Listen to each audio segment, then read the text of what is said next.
My right-hand man was another graffiti artist I met off of MySpace. When you artists of any kind, you want to have like social media pages for your art. So I had a MySpace account or a Facebook account for my graffiti and my art under my artist name. And I met him because he had the same thing. So we like linked up, communicated that way, and we were from the same part of town for real. So we decided to like link up and do some art. He was from South Baltimore, and I was from East Baltimore. And yeah, we just like immediately just became friends. He was like same age as me in high school also. He was more into like graffiti and the skateboard side of graffiti, like a lot of graffiti artists are skateboarders also, but I wasn't. I just was into the street art itself, like being in the street.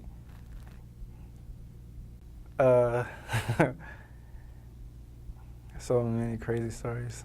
It was a time when me and Skate was under this bridge and we was painting, and it was around Christmas time. It was cold as I don't know what. And this dude, like I guess he worked for like the light rail that was near where we were painting. And he like looked like he was some type of security, but he just like surprised us like, hey. And he actually like ended up asking us like several questions about like our art and stuff. Sometimes it ain't all about the being mischievous all the time. Can be something that can be like, well, it should be something that could be done in public, you know. When you come out, you got to be all the way original so you can gain that immediate response and success, I guess, if you're going all the way with it.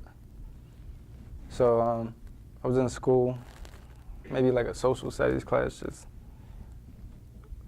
telling myself I needed to come up with something just easy to write. I didn't want nothing complicated that had a crazy meaning or be just too left. I just wanted to like be something original also. That's the most important thing. So it just came up with Coles and ran with it. Like once you choose something, you start like putting a lot of thought into it. You can't turn back. So what letters did you choose and why? C, because my first name starts with C. Chose an O because it's easy to write those. Z, both of my sisters' names start with Z, and I thought that would have been a challenge to like try to draw Z's in like different forms and like shapes. And E because most graffiti names ended with E, and that's what you should end it on, 4 letters. So, what was your name? It was Coles. Or what do you think pushed you into the direction of graffiti? Oh, okay. That was a store that I went to when I was in high school called Pedestrian. It was basically what actually like put me right into the like midst of the whole entire graffiti world. A lot of graffiti artists would come through PEDX and grab their materials, their t-shirts, hats, like it's just a whole entire community of artists. And everybody was like younger, and they ranged in age from like young to older. Yeah, so just like by being social and meeting other artists, just made me like want to jump right in and try my own thing.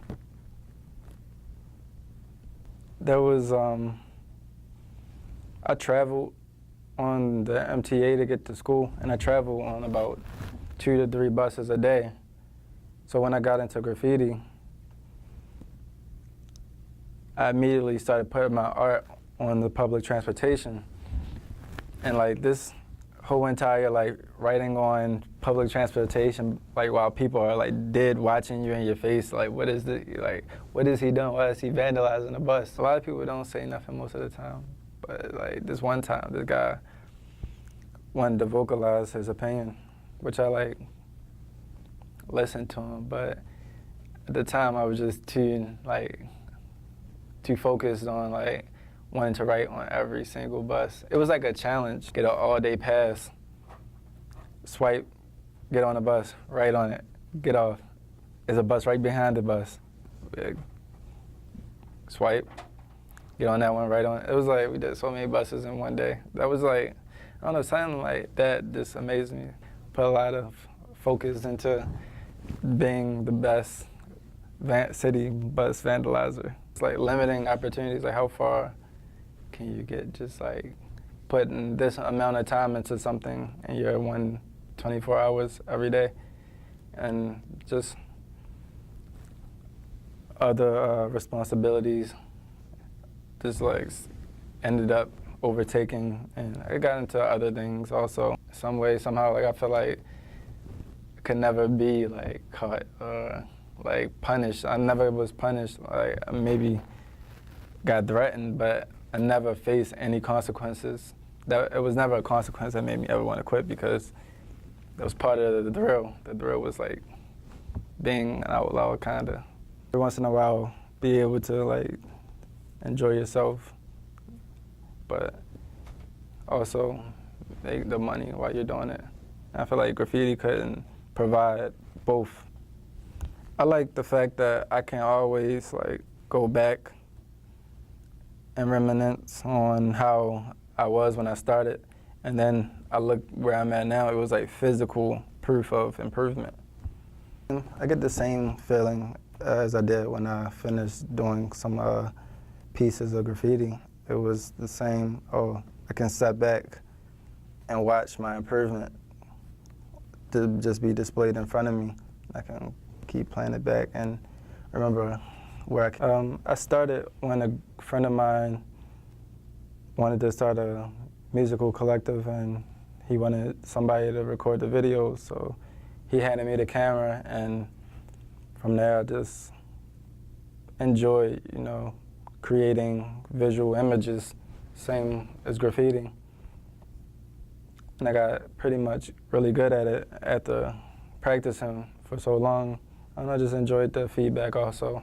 There was sometimes when I would do some video shoots and I wouldn't enjoy the way it came out. It was a time when I did my stepmom's, I documented her birthday party in Trinidad.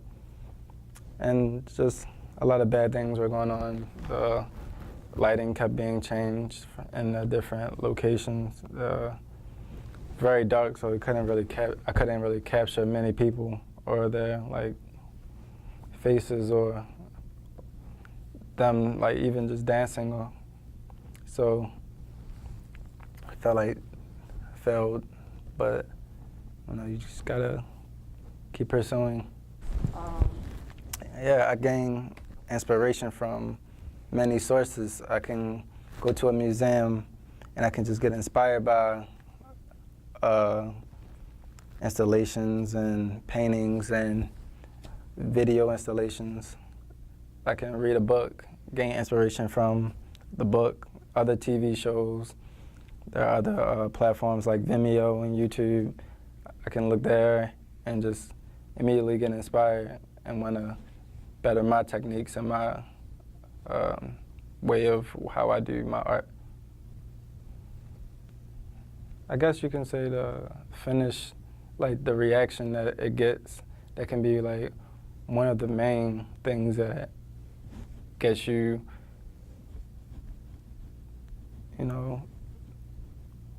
motivated to like do something different or to hop on another project. You get like great feedback. What? Yeah, when I get great feedback, it makes me want to just keep pushing and continue to get better. Kind of have this. It was when I first got my camera and it came in the mail, I was so excited, like, to just read the manual, get some practice shots in, you know, just like see what exactly this machine does that I've been like anticipating for so long. Like what is it that this can do, and how can I push it as far as I want to and manipulate it in a way that I can express myself visually or some.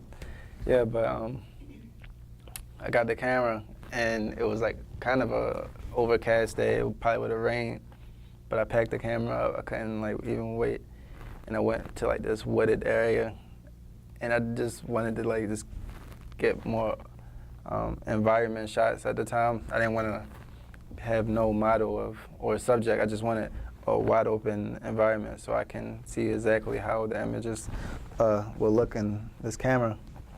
But this day just like was so cloudy and it started raining, so I had to like find shelter under some trees. Like kind of made me feel the same way like about doing the graffiti, because you're initially in a certain location to capture some time to create some images. There was a time when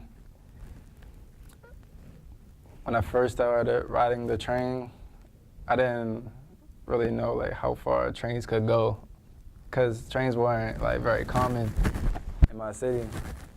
So me getting on the train was like kind of a big deal to me. I always traveled like differently, driving or light rail, MTA, but trains was just, you didn't want to like disrespect like the classiness of riding on. I never rode on the train ever, like it wasn't my thing. But once you on the train, you see like in the tunnel, you see all that artwork, and you think like, how far has this person walked to get right here, to like right on this train?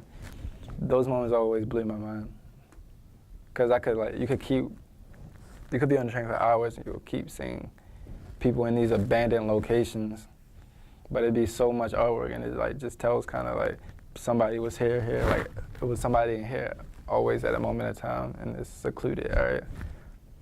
No, I don't think so. I think it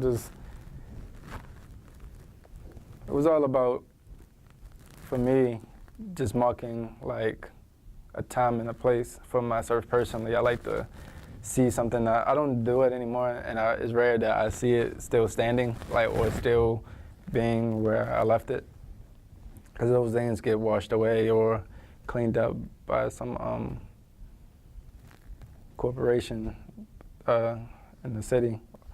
But the feeling I get when I see it, I could like reminisce about me just doing it. That's one of the pieces of satisfaction I can get from reviewing my art after like 5 years or so. It kind of takes me down a like nice memory lane of what I was doing, like my lifestyle that I had when I was doing graffiti, and the importance that I put into it, the dedication also. Like, you can get a lot of the great spots when you do videography and concerts. You just be right in the middle of the action where everybody else want to be, but you're there because you're like recording. But I think that's interesting, some of the most interesting. The paint is messy. Paint is very messy. I remember when I first got into like the real equipment, because you can make your own equipment. There's a way that you can make markers. You can make paint markers yourself. You can mix paint yourself. But there are also professional graffiti tools like paint markers that you can use to, you know, make your art look a certain way. They have name brand equipment, but I mean, when I first got into that, and the ink would get all over my hands, I had to always explain like why my hands are so dirty all the time. I'm self-motivating sometimes. I try to motivate myself every morning, you know, fit into You know, my teacher always told me, my teacher on the first day of class, he told me, you have to create a lifestyle sort of around your art. An internship with the Orioles, and I was like inside of the dressing room, like some of the room, like conferences on the field with the players. You can see like the importance, like when you're in the action, you can see how like real it could get. I did a concert with Lil Uzi and Playboy Cardi, Schoolboy Q. Like this everyday hip hop artist you probably hear on the radio. Get a voucher in graffiti, you need someone to okay you. Like, hey, this is my boy.